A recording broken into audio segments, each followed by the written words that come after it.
What's up guys? If you're new to my channel, welcome on board. If you're a regular, welcome back. So today's topic is, in 1 year of motovlogging, what have I learned? I'll be touching on many subjects in this video, and to some extent it will be half show reel and half my advice or tips and tricks. To start with, I want to go on to the worst topic. That is, you need a bit of money to start up with. I tried using a Wimius 4K camera, an SJ-Cam SJ7 Star. I tried recording my voice through an iPhone and a sound recorder app. I tried everything on a budget, but it just didn't work. It was only when I actually forked out my hard-earned cash and bought a GoPro Hero 7 Black with an external mic adapter that my videos started to come to life. It sucks, but don't even bother wasting your time with cheap shit. So it's pretty obvious, but you have to get the best equipment you can afford. My first ever video contains some GoPro shots and some external shots with a regular camcorder. Stopping my bike, setting up the camera on a tripod, and then riding past was pretty time consuming and a bit of a pain in the ass, but I was happy with the final video. Looking back on it now, it seems a bit amateurish, but exactly a year ago today I was super happy with what I made. I still like to watch it every now and then. The video took me 3 days to edit, as I was only just getting to grips with the editing software. Like I said before, you do need a bit of cash. Good editing software costs a lot. Luckily, I was doing some videos for work, so I got a copy of Adobe After Effects, courtesy of my company. You can download the software illegally via torrents, but obviously I wouldn't suggest that. So it costs a bit of money and it takes a bit of time to learn editing. What else do you need? A well set up camera is very important. Get your mounting position set, then move on to actual camera settings. There are tons of videos on YouTube explaining how you can adjust the ProTune settings inside the GoPro. To explain my settings very briefly, here is an example of some videos I've shot with the following settings displayed on the screen. For me, the color setting from GoPro to flat is one of the most important parts. This gives you some freedom to do color correction or color grading within the editing software of your choice. Here is how the video looks with and without color correction. Next is audio. My GoPro Hero 7 Black has an external mic adapter. This is crucial for good sound. I made a holder with a windshield from a plastic bottle. Sounds stupid, but it works very well. I then added a dead cat just to cut out any sharp sounds or wind noise. My helmet is pretty damn noisy, so the sound quality for my videos is surprisingly good. With a more sports orientated helmet rather than a dual sports or off-road style, I think the quality would really improve.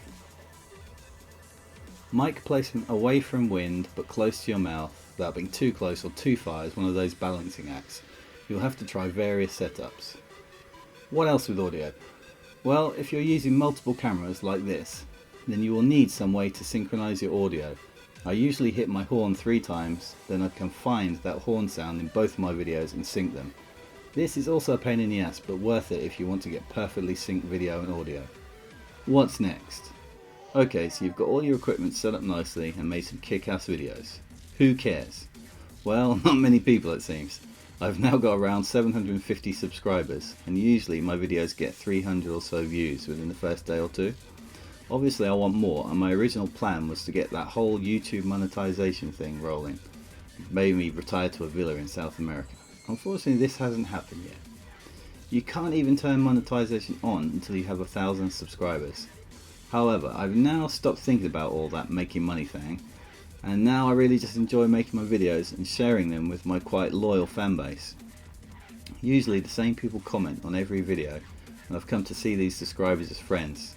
We sometimes chat on Instagram or Facebook chat, stuff like that, and now I just enjoy doing YouTube as a hobby.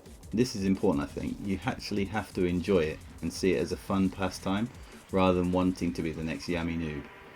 If you're getting into motovlogging just to make a name for yourself and make some cash, I would say think again. It's not that easy.